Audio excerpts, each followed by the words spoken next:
Thank you very much for inviting me. This is, I think, the fourth time that I'm participating in this program, and it has always been a pleasure for me. I think I did this talk, like a similar talk, several months ago. This is not the exact same talk, but it will cover pretty much the same principles at the start. So I will start with discussing the principles of surgical correction of idiopathic scoliosis. It includes, obviously, classification,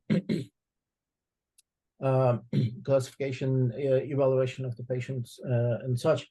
And then after that, we shall discuss in an interactive manner a case. It's a fairly straightforward case. So I'm assuming that my talk will be about 20 minutes or so, and then for 15 and 20 minutes, we can discuss the case. These are my disclosures. I still hold office in Mayo Spine. I am the past chairperson of the International Education Committee, and I am a consultant for Stryker, and that's pretty much it. These are not relevant to our talk today, but still, they need to be acknowledged. These are the learning objectives. At the end of the session, I'm hoping that we shall acquire a better understanding of classification of idiopathic scoliosis, selection of fusion instrumentation levels, correction maneuvers, and then selection of correction maneuver by the scoliosis type. I think this last one is the most important thing, because we tend to think that, okay, so we know scoliosis surgery, but most of us know only one type of scoliosis surgery, but then this one type of scoliosis surgery may not be applicable to all scoliosis curves or all scoliosis types. So starting with classification, this is not an official classification. This is not a classification that I put forward as well. This is a classification that I learned from Jean Dubrosset. Many of you may not know Jean Dubrosset. Jean Dubrosset is probably one of the most important persons that have increased or contributed to our understanding of scoliosis. He's a French pediatric orthopedic surgeon, and he is one of the originators of the CD instrumentation. So the D there comes from Dubrosset. It's Cottrell Dubrosset instrumentation. So this is why it's CD. So he's a monumental guy, basically, and he proposes or suggests that we actually divide scoliotic deformity into two types. One is ascending scoliosis. Ascending scoliosis includes idiopathic scoliosis till a certain age, and that certain age is till the end of the growth. And then the congenital scoliosis likewise. So congenital scoliosis, ascending scoliosis till the end of growth as well. The term ascending here means that the scoliosis here increases by growth. So as the child grows, the scoliosis increases. As the child stops to grow, the increase in or the progression in scoliosis may or may not stop. But we know for sure that as the child grows, the scoliosis will increase. Now, on the other side, on the flip side, there's descending scoliosis. It includes neuromuscular scoliosis, degenerative scoliosis. Descending scoliosis is a scoliosis that progresses by the collapse of the spinal column. So instead of increasing in height here, the spinal column is actually collapsing and decreasing in height. If you consider neuromuscular scoliosis, when the neuromuscular scoliotic spine increases its Cobb angle, if you can say, it will actually be shortened. The same applies to the degenerative spine as well. I'm assuming that many of you are familiar with degenerative deformity. And what we're seeing is that as the degenerative coronal plane or sagittal plane deformity increases, these patients lose height. So one distinction here is that after a certain age, and that certain age is the age that the height growth stops, and ascending scoliosis may actually become a descending scoliosis. And it depends on the degree. So basically, for idiopathic scoliosis, if the lumbar curve Cobb angle is more than 40 degrees, or if the thoracic curve Cobb angle is more than 50 degrees, and these at the end of the growth, then these ascending scoliosis patients actually convert to descending scoliosis patients. I think this is a very important distinction, and it actually influences the way we see scoliosis. So now I'll just go to the classification that we use most frequently today. It's the Lanky classification. It is intimidating. It has 42 types and subtypes, 3 variables. So one variable is the curve type, the other variable is the lumbar spine modifier, and then there's another modifier which is called thoracic sagittal modifier. It looks intimidating, and I do agree that it is intimidating, but it's not as intimidating as it's supposed to be. So basically, they wanted to classify curves as major curves and minor curves. So major curve, by definition, is the curve with the largest magnitude in the coronal plane. And this major curve, regardless of its Cobb angle measurements, it could be 12 degrees, 15 degrees, 25 degrees, 100 degrees, it doesn't matter. It's always structural. Just a note here, we do not consider curves below 10 degrees as scoliotic curves. So in order to become be classified as a scoliotic curve, the curve should be at least 10 degrees or more. And then the major curve, the largest magnitude in the coronal plane, is always structural. Then we can have more than one major curve. And the distinction here is between the minor curves and the major curves. So let's see what the minor curves are. They can be structural, again, but if a curve bends below 25 degrees, if the kyphosis, the regional kyphosis between this curve and the major curve is less than 20 degrees, so this refers to, if you're talking about the regional kyphosis between the upper thoracic curve and thoracic curve, this refers to T2 and T5. And if we're talking about the junctional kyphosis or regional kyphosis between the thoracic curve and the lumbar curve, this refers to T10 to TL1 or L2. And if the end vertebra is not necessarily horizontal, these curves are still major curves. So you can have 1 major curve, 2 major curves, 3 major curves, 4 major curves, even. But then if that curve, these secondary curves or compensatory curves actually fulfill these criteria, so they went down below 25 degrees and there's no significant junctional kyphosis between them and the major curve, we call these minor curves. Then there are obviously these fractional curves. Fractional curve, the definition of fractional curve and the distinction between the fractional curve and the minor curve is that in the fractional curve, the end vertebra is always horizontal. So if it is below 25 degrees and the end vertebra is horizontal, we can call this a fractional curve. And fractional curves do not necessarily need to be classified as curves at all.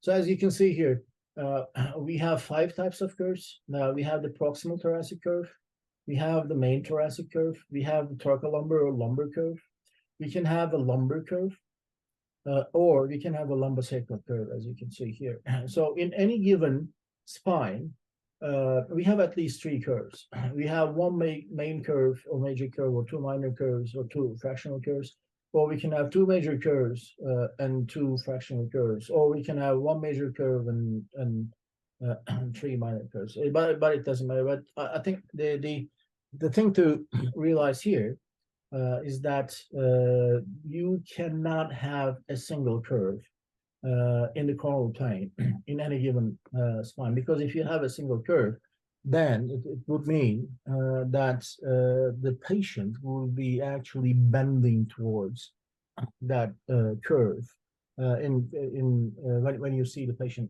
clinical. This does not happen.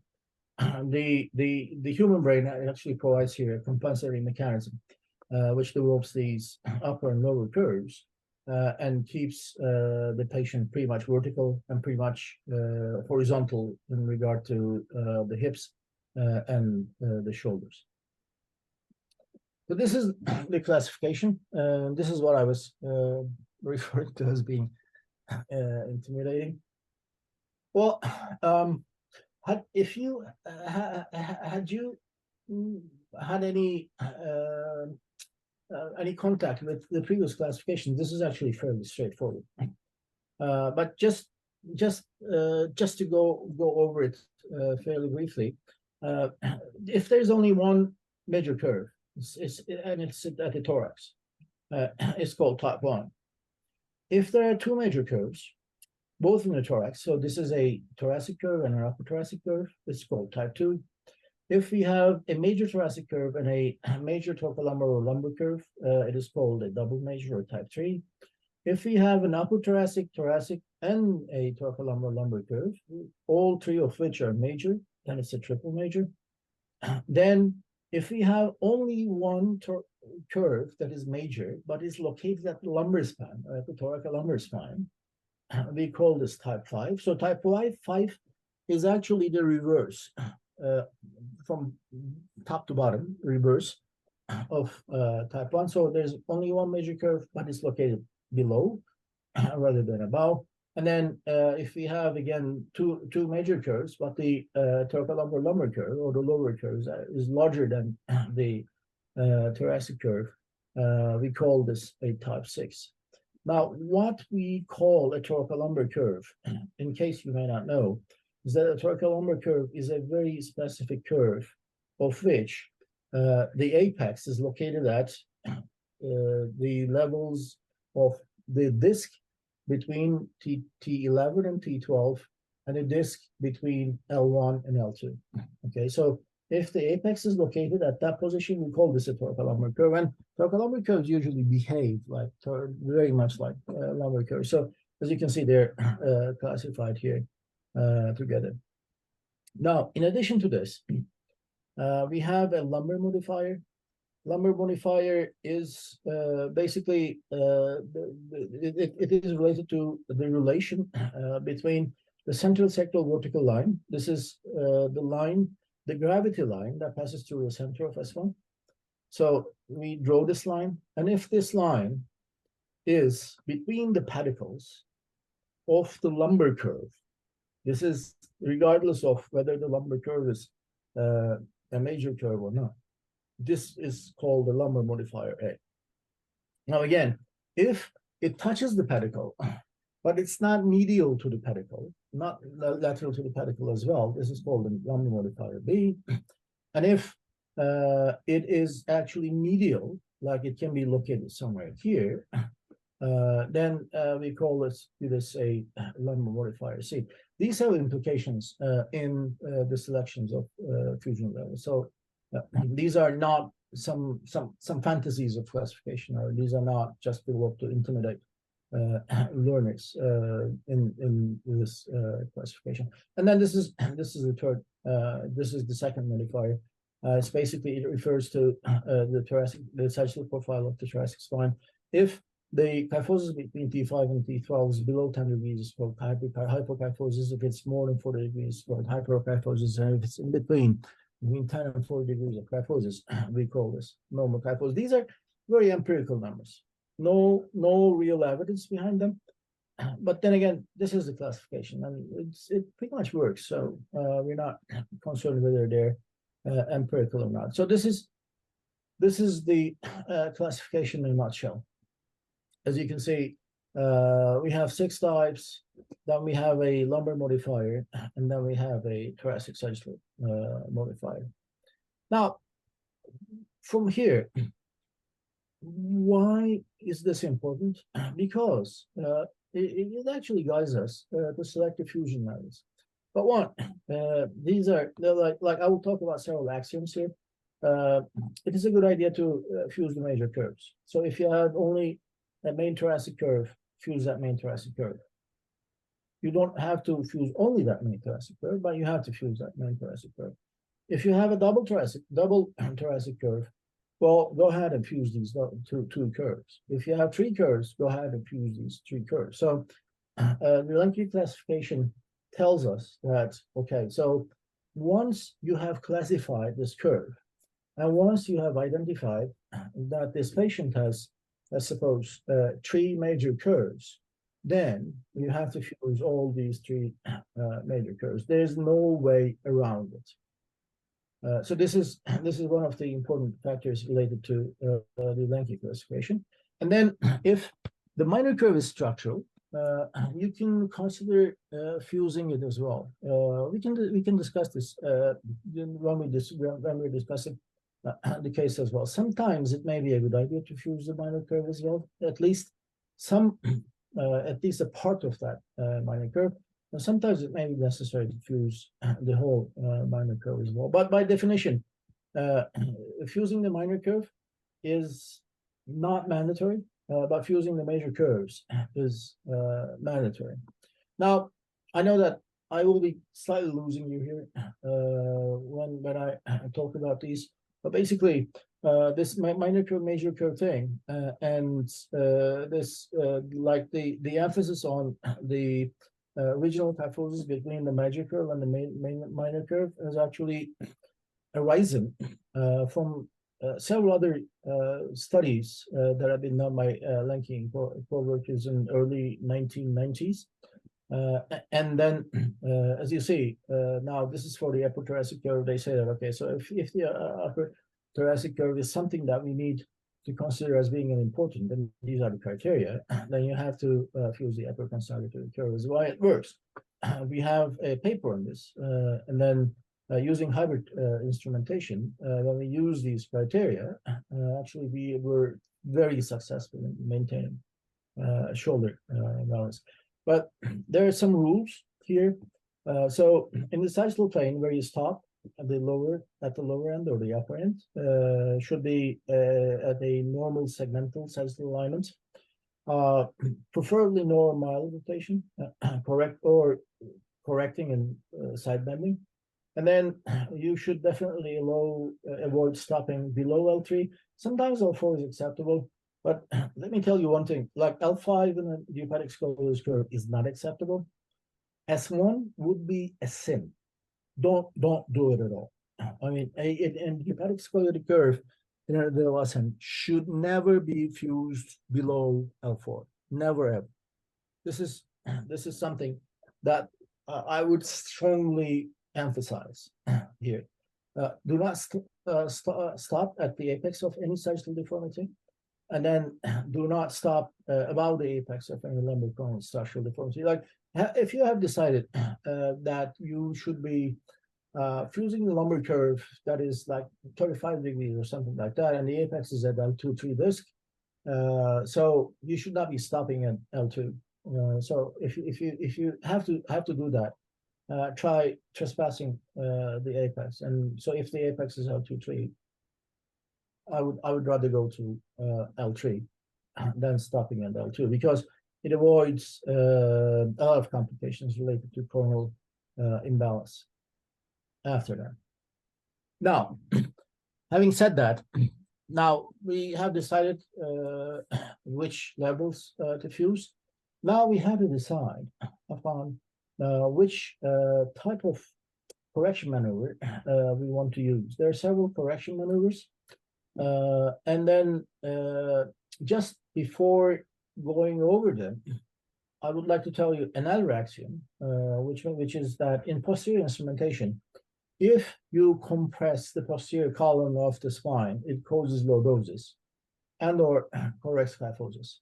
So if you're doing in the thoracic spine in a hyperkyphotic patient, it corrects kyphosis. If you're doing in the lumbar spine, it increases your lordosis, which in a spine that is already lordotic.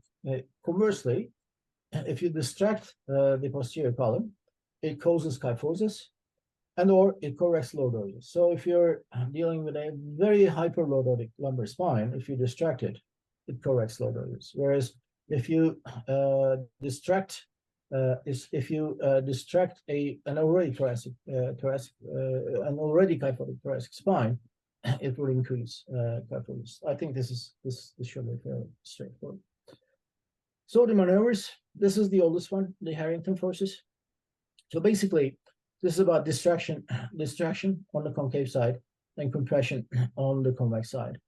So you have a curve like this. If you distract the concave side, it corrects the curve. If you compress the convex side, it compresses the curve as well. So far, so good.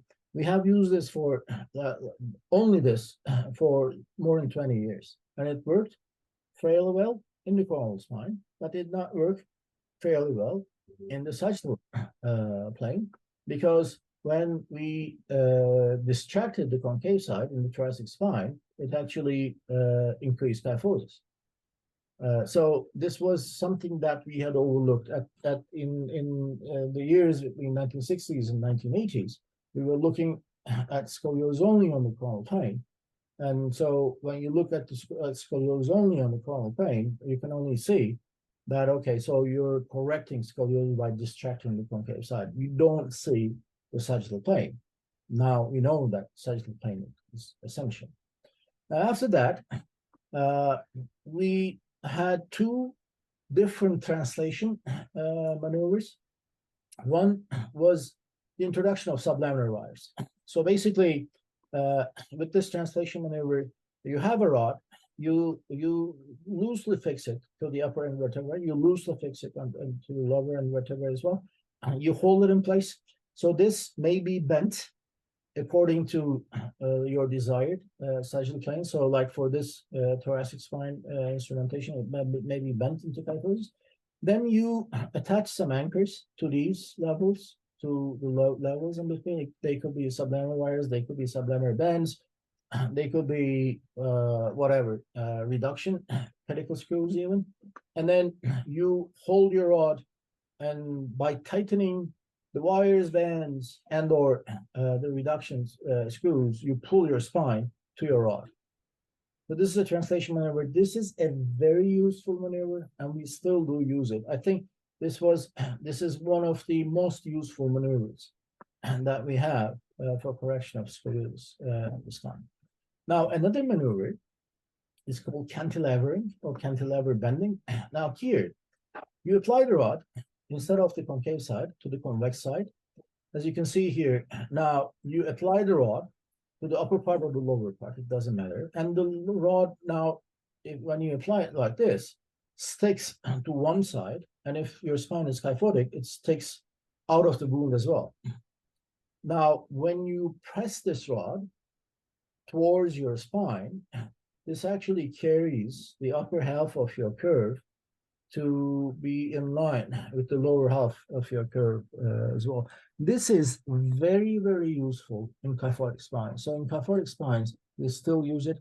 In kyphotic spines, this is the essential maneuver that we use for correction of kyphosis as well as kyphoscoliosis or kyphotic scoliosis. So this is a very important maneuver as well. Then we come to the more contemporary methodologies. This is called a rod rotation. So you bend your rod according to your curve, or bend your rod according to what the curve should look like after surgery.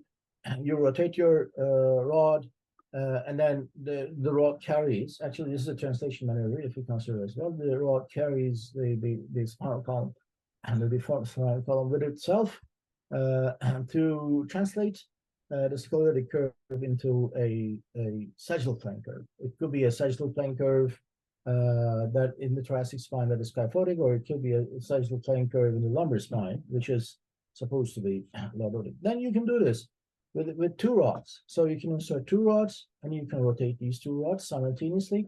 It has its advantages. I think in my last talk, I talked about this. I'm not going to go over this. I use this maneuver.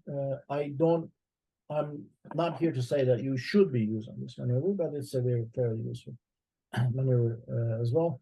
And then as at the end, as an adjunct to the others, we have this direct vertebral derotation technique here.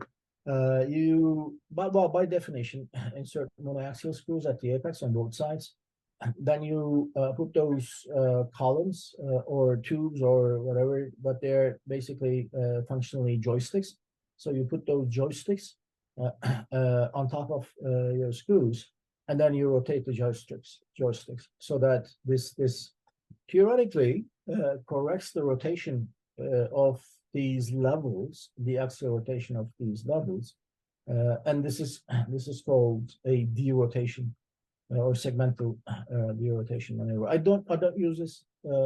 I'm not telling you. I'm not going to tell you that you shouldn't be using this, but this is something that has been used as well. So in summary, till this point, I think classification is necessary. Well, it not only provides standardization, but it acts as a guide for surgery as well. And then in surgery, well, you have to fuse all your major curves.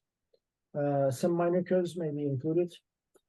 Expectations and priorities are important, so it depends on what you expect. If you expect 100% curve correction, this is fine, but it usually clinically does not work very well. If you expect a balanced spine, then you should not necessarily aim for 100% curve correction. And then there are different correction maneuvers for different purposes. If you have a hyperkyphotic or loaded spine, you should probably aim for some sort of a translation maneuver. Whereas if you have a hyperkyphotic or kyphoscoliotic spine, then you should probably use a combination of the cantilevering and some sort of Harrington technique or translation. So this is the first part. Any questions? Uygurer, yeah, it's a quite clear, understandable, and masterful explanations as always. As well as I understand, he makes global spinal maneuvers, but not segmental ones. I would like to know why, he says. Well, okay, yeah. So this is, let me go back.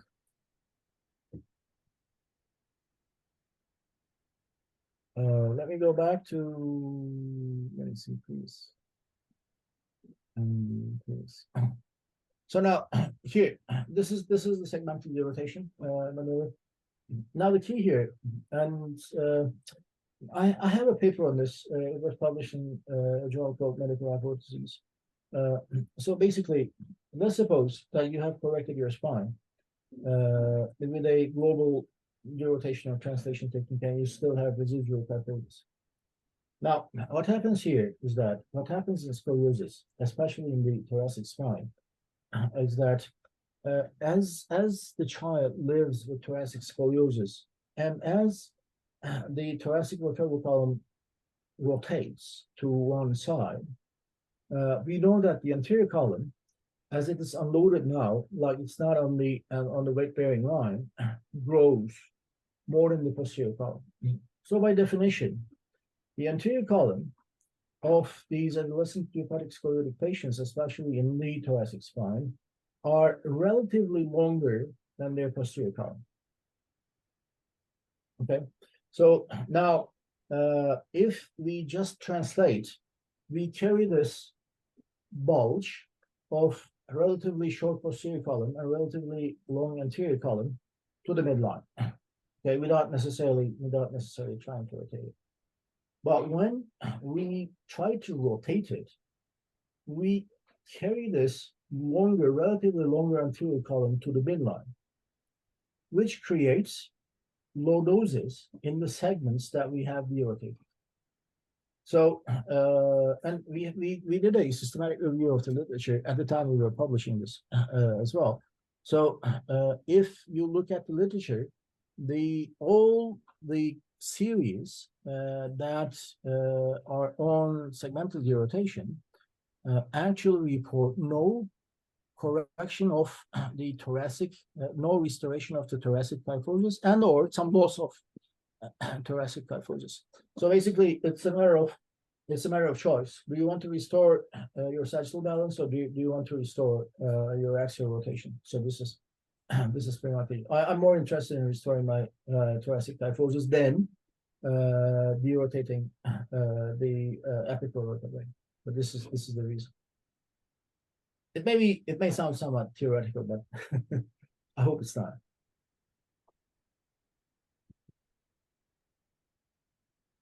Is this acceptable? Professor Uygur. Is the degree of vertebral rotation at the minor curve affects your fusion levels is in AIS? Oh, well, it may. I think the key here, again, is that now look at this. Look at this correction here. Now, this is something that I had done earlier, but and I apologize for the fact that we do not see the shoulders. But when you look at this, you see that now. I'll get rid of this. Now, we have corrected the thoracic spine almost 100%, whereas the lumbar spine has not corrected itself 100%. The lumbar spine, if you're not going to be instrumenting it, like this is called a selective thoracic fusion, almost never corrects it 100%. So this is where the bending X-rays come into play. So now, if you have a let me show you my case here. Okay, so let's look at this now. If you have two curves, like this could be this longer curve, could be a minor curve, whereas here is a major curve, and if on the bending it corrects only down to 23 degrees. Okay. If you correct your thoracic curve below 20 degrees to 23 degrees, I'm not talking about like maybe 21 degrees, 22 degrees, but substantially below. Like if this curve has only the capacity of correcting down to 23 degrees, and if you correct your thoracic curve to 5 degrees, you will end up with a coronal decompensation, because now you have corrected this curve, but this curve cannot compensate for that correction of that curve. So this is where the rotation and the magnitude of the lumbar curve or the minor curve comes into play.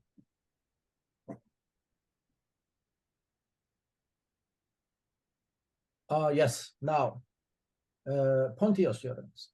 This is very right, very, yeah, thank you very much for asking this. So now, if you do not do pointy osteotomies in the thoracic spine when you use segmental derotation, you end up with a hypokyphotic spine. So the way to avoid this, if you do not want to end up with a hypokyphotic spine, is to do pointy osteotomies. Now here, if you do pointy osteotomies, you can lengthen the posterior column of the spine more than the lengthening effect you have created with the segmental derotation. So this is one way of overcoming it.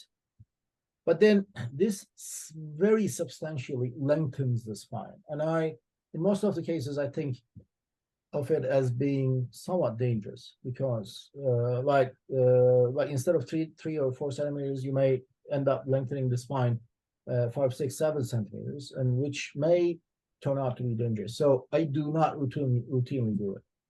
But this is a good question. So thank you very much for asking this. This is the way to overcome this low dosing effect of the segmental derotation. Sir, can I ask a question? Sure. In type C deformities, how do you choose lower instrumented vertebra? Yeah, this is the usefulness of that sagittal modifier. So basically, type C, the lumbar modifier type ABC, is relevant only for lanky type 1 and lanky type 2 curves. The others are classified as types A, A's, B, C's, but it is not relevant, because like if you think of type 3, it's double major curve, you will fuse the lumbar curve anyway. If it's type 4, you have triple major curve, you fuse the lumbar curve anyway. But then now the decision is in type 1 and type 2, because you have a main thoracic curve or you have a double thoracic curve, and you wonder what you would be doing with your lumbar curve. So here, just as a rule of thumb, like type A's are the perfect candidates for selective thoracic fusion. Okay, so for a type A curve, you can stop at T11, you can stop at T12, you can stop at TL1. Does not necessarily matter. But if you stop at T11, then you have to undercorrect that curve, because then you're not going to be able to, you're not actually exerting any corrective force to the lumbar curve.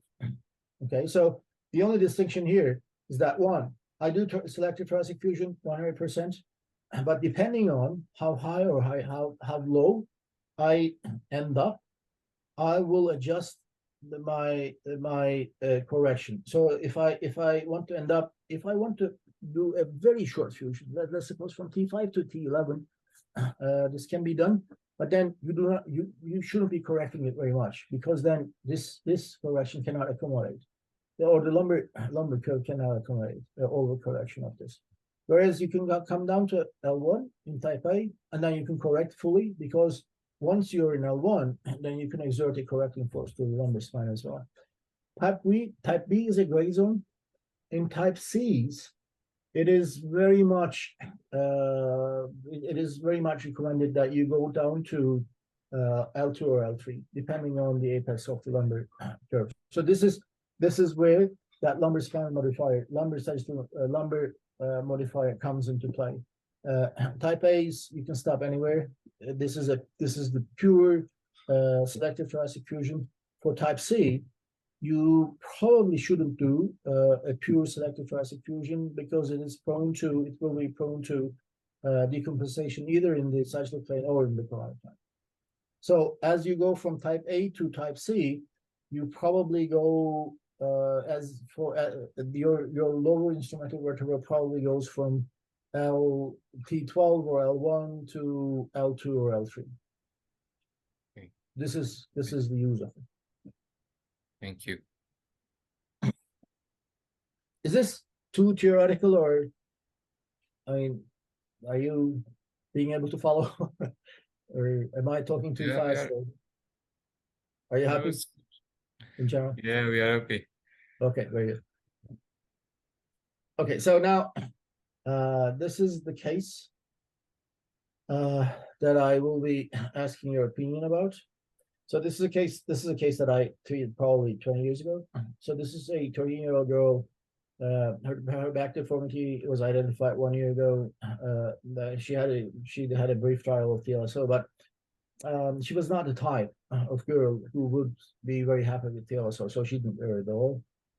She's post-menarche, 13 months, no family history, but of note, she has a history of meningitis at 1 year of age, so she had to be hospitalized and had to stay in the hospital for IV antibiotics for 3 weeks.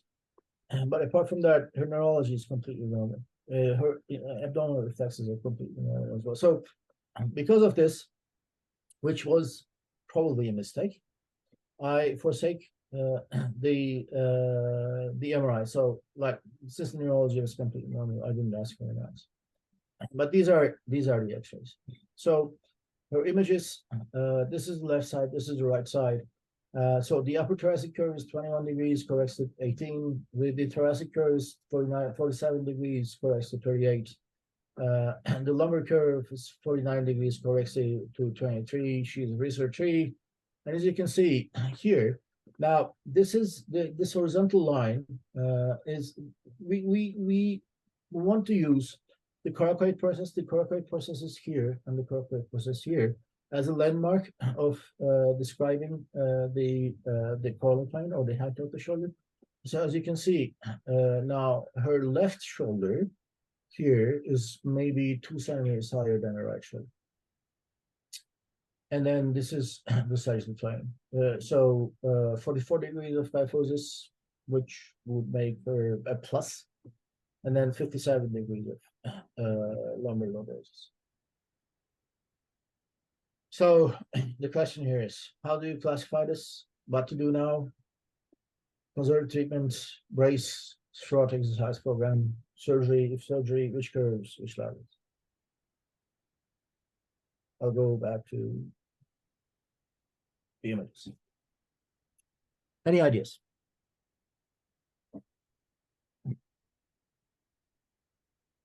Shall I stop sharing and then we can discuss?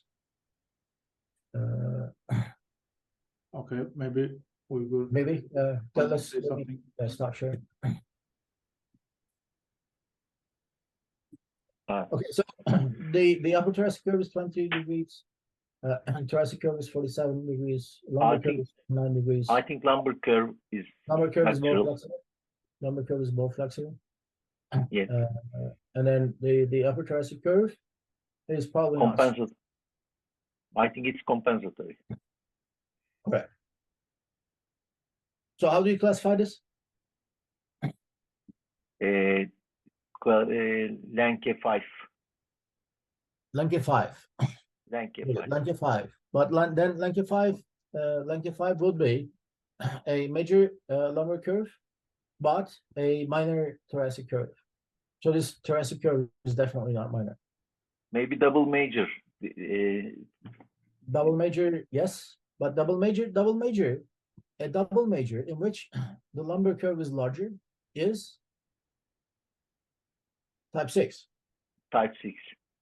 A double major in which the thoracic curve is larger is type 3. A double major in which the lumbar curve is larger is type 6. Lumbar curve is larger. Lumbar curve is larger. Yes. Yes. So, type 6, I agree. So what should we do? I don't know. Any ideas?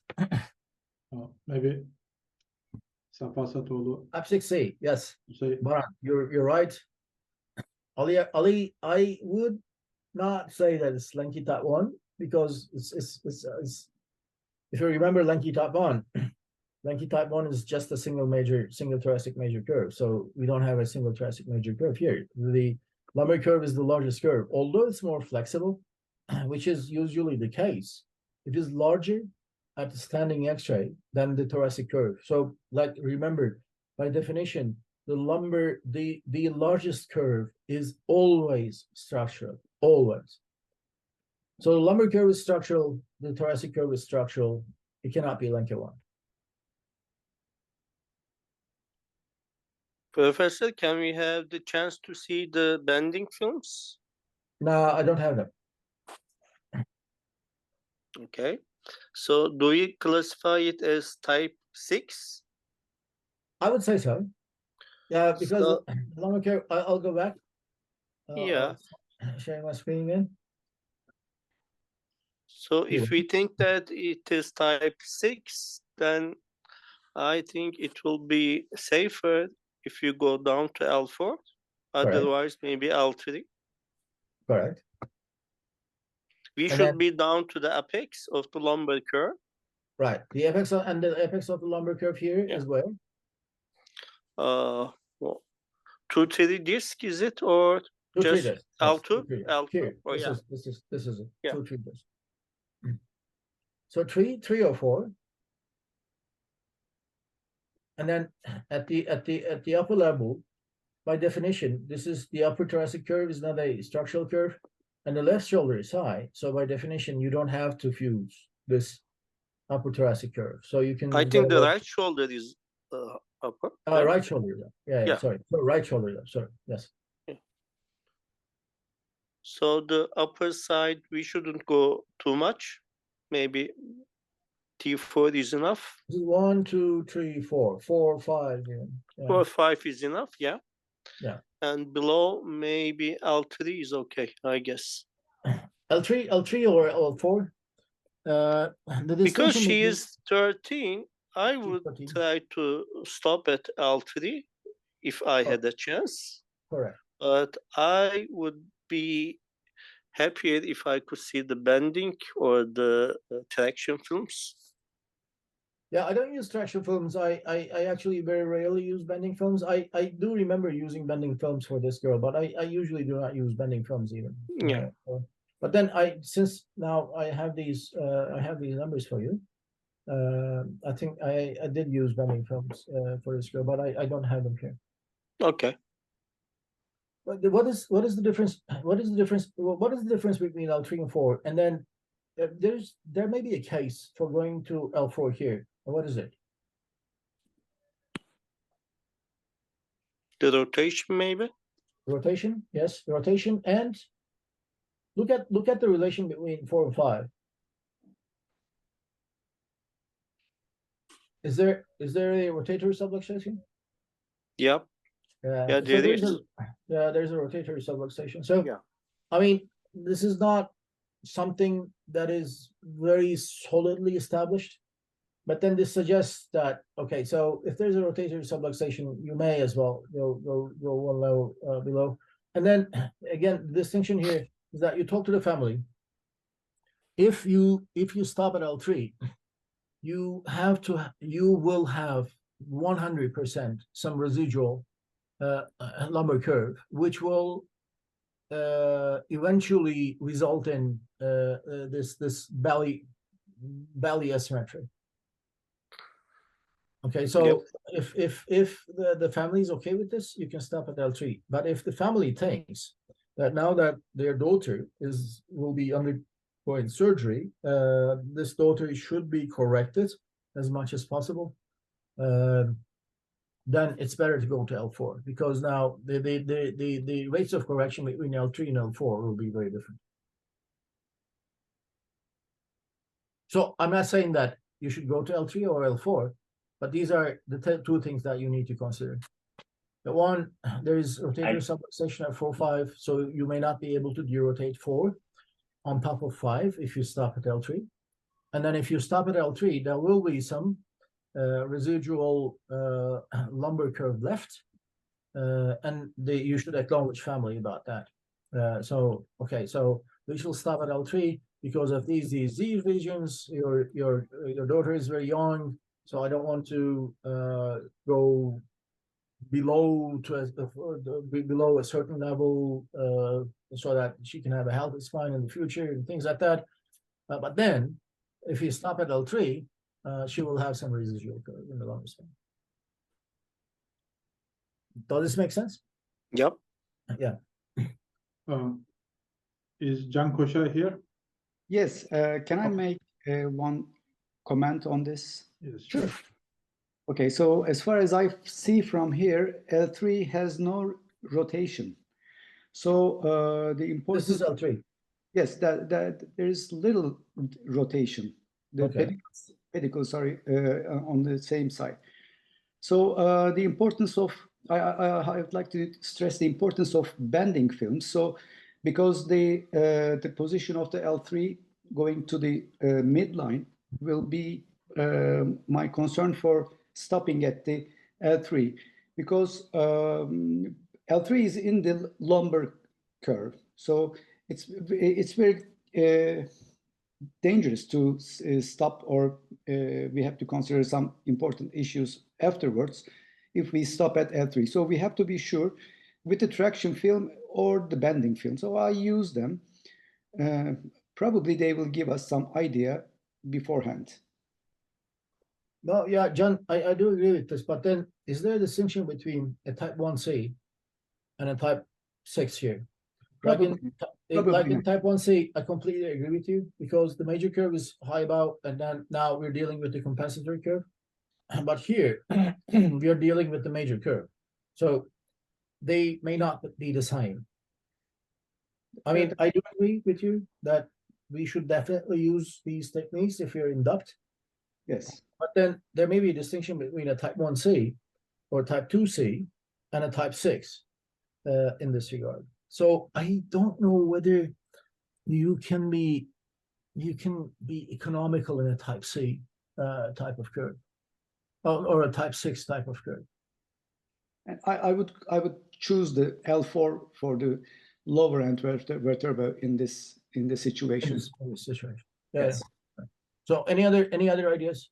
Maybe Baran Tashkala want to say something. Okay. He's graduated from our clinic, but he's dealing with this scoliosis mostly. Okay, Baran, let's hear you. Oh, thank you, Professor. Do you hear me? Yes, Yes, of course. of course. It's glad to hear you this topic. I'm very happy for it. In my opinion, if I perform this surgery, definitely I stop L4 because it's much guaranteed than the L3. But maybe for another option, if L3 disc is parallel to the floor, maybe On we bending? can stop L3. No, On bending, you mean? on per-op imaging after the correction. Oh yeah, yeah. I mean, you can do this. Well, I think, yeah, if you want to go this way, I think the most reasonable thing to do would be to get an X-ray, a traction under general anesthesia X-ray, because once you have done your instrumentation and you have corrected the spine, then looking at L3 and deciding to go to L4 is actually a very difficult thing. Challenge, So the useful technique here is traction under general anesthesia. I mean, if you're induct, do a traction under general anesthesia. This is something described by the Istanbul Spine Center group. So they put the patient prone, and then they pull the patient under general anesthesia, and then put an X-ray cassette underneath, and then they take an X-ray and see how the L4, L3, whatever level it may be, is positioned.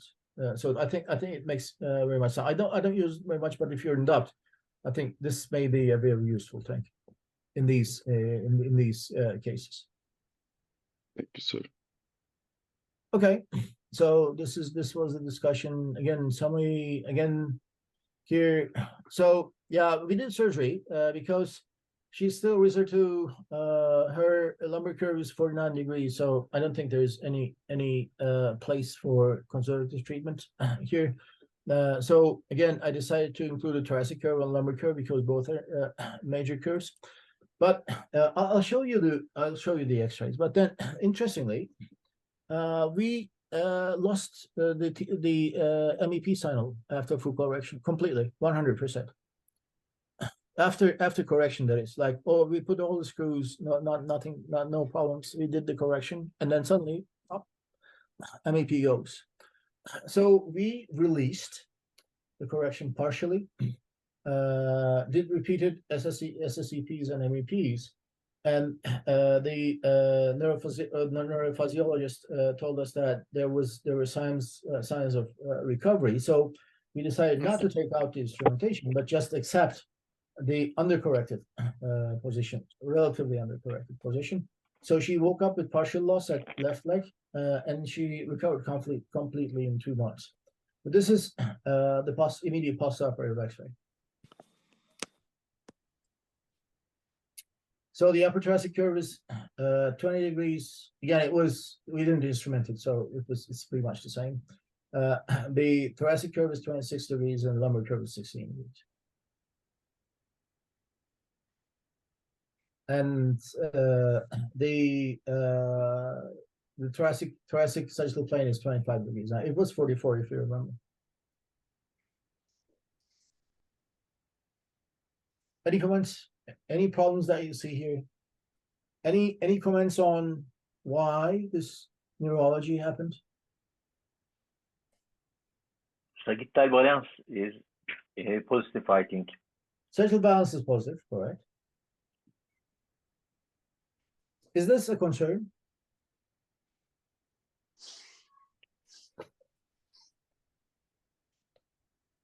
Is this a concern? Should we be concerned about this? No. Lumbar curve may be insufficient.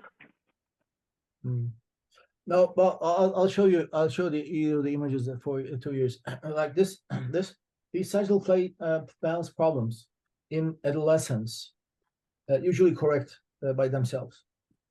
So you do not necessarily have to be concerned about this sagittal balance and idiopathic scoliosis correction. Like the sagittal balance here being like you may end up with a positive balance as here. Sometimes we end up with a negative balance, but these kids usually correct themselves in a couple of years. Want to say something? You can turn on your microphone. Ali Akram, Yes. Yes. would you like to say something about the case?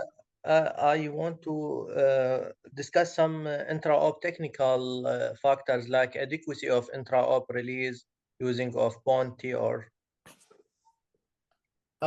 No.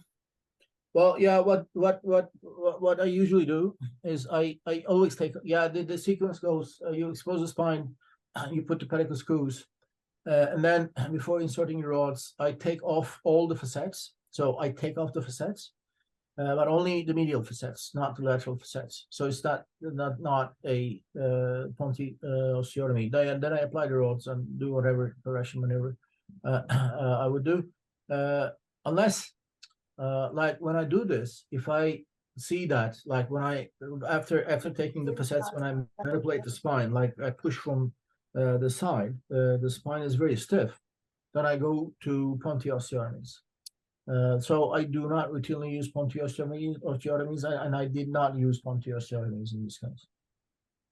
So for idiopathic scoliosis below 60 degrees, it's very, very rare that we use Ponti osteotomies. Should we have used? Actually, just to increase the maybe thoracic kyphosis, you know. Yeah, but you see, the thoracic kyphosis was plus 44 degrees. I have another question. Do you consider sometime using temporary screw on, let's say, L4 and then remove that, just use them for correction and then you just remove them intra-op? No, the reason being, although we very much like to be very economical in our instrumentation in lumbar spine, like be as short as possible. There's no real evidence suggesting that stopping at L3 is actually in the long term much better than stopping at L4, because if you remember, like we have this archaic study which was published by Alf Nackimson, and he was saying that, okay, so as you go one level higher and higher and higher, it will increase your likelihood of having intractable low back pain about 20% per level. So L4 has 20%, L3 has 40%, or no, the other way. L1 is 20%, L2 is 40%, L3 has 60%, L4 is 80%. But this was with Harrington instrumentation, and Harrington instrumentation was causing iatrogenic flatback. Now that we're not causing iatrogenic flatback, we do not know the natural history of these instrumentation, and we do not know whether there's a real difference between stopping in L3 and L4. Okay, thank you. Okay, so this is the second year. Oh, there are some. Sir, One question and one comment. Sure. Barantashkala asked, Professor, do you correct the patients on concave side or convex side in thoracic curves? Yeah, this is a very good question. Now it depends on the sagittal profile.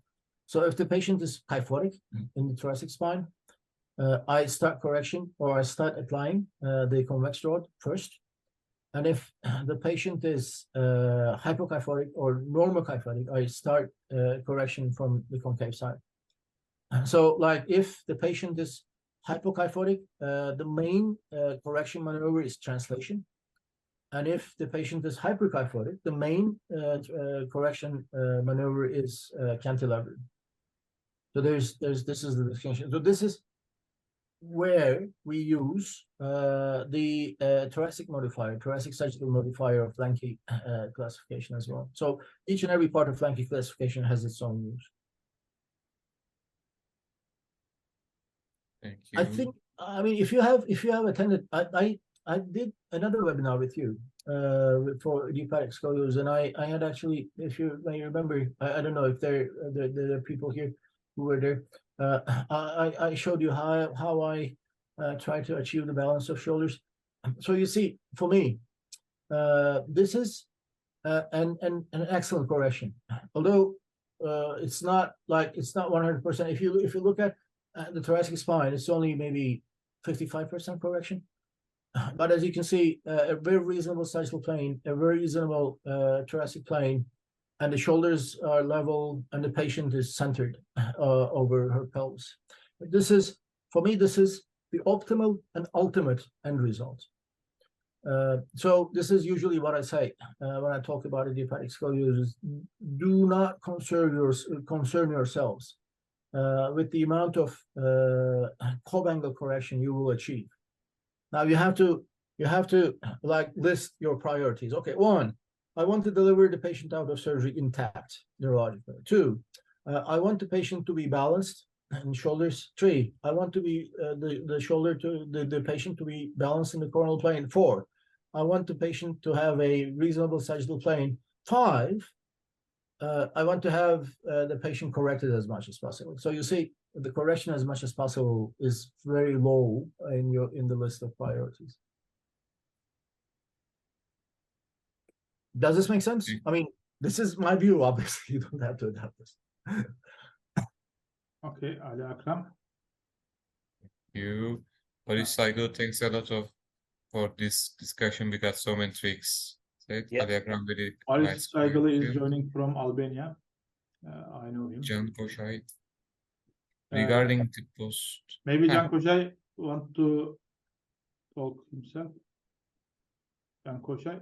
Can Koşay, yeah, Can, yes. I mean, this is, well, you see, this case, I think, is it could be a lengthy type 1C, or because it corrects down below 25 degrees, or a type 6. But yeah, I mean, the difference here would be only that if I had classified this as lengthy type 1C, I would stop at L3. Now that I have classified this as a type 6, I stopped at L4. So this is the one and only difference. Yes, that's right. Yeah. So I mean, you're right. I mean, if you want to classify this, because like I measured the thoracic curve as 47, the lumbar curve is 49. The measurement error is plus minus 4 degrees. So it could be the other way around as well, which would then make this a type 1C. Then you would do the same thing, but just stop at L3. And this will be the only difference. Thank you.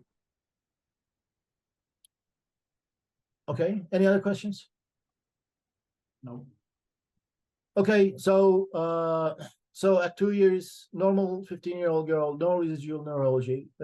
She completely recovered. And this is this was in fact a lesson for me, because like I ignored her history of meningitis. But I don't know, had I not ignored it, I don't know what I should have done as well, because obviously had I obtained MRIs, the MRIs would not show any signs of any past like meningeal adhesions or things like that. Our MRIs are usually not at that high level resolution. So, but then beware of these patients. They are very rare with past histories of meningitis or whatever it may be, because they may have these adhesions in their meninges. And then they may actually cause this neurological complications. But at this time, at 2 years at least, I'm still following this girl. Now I think she has 2 kids, 2 daughters, and she has minor concerns with appearance. And these are the take-home messages. So these take-home messages are basically the same take-home messages that I summarized after the lecture part. That's it. Any questions? Thank you, sir, for the great lecture. And we learned too much good tricks. And Kamil abi. Okay, I think we finished all the questions and comments. I want to thank you to Emre for this excellent lecture, as always, as usual. And I want to thank everyone who joined us today, this evening, this night.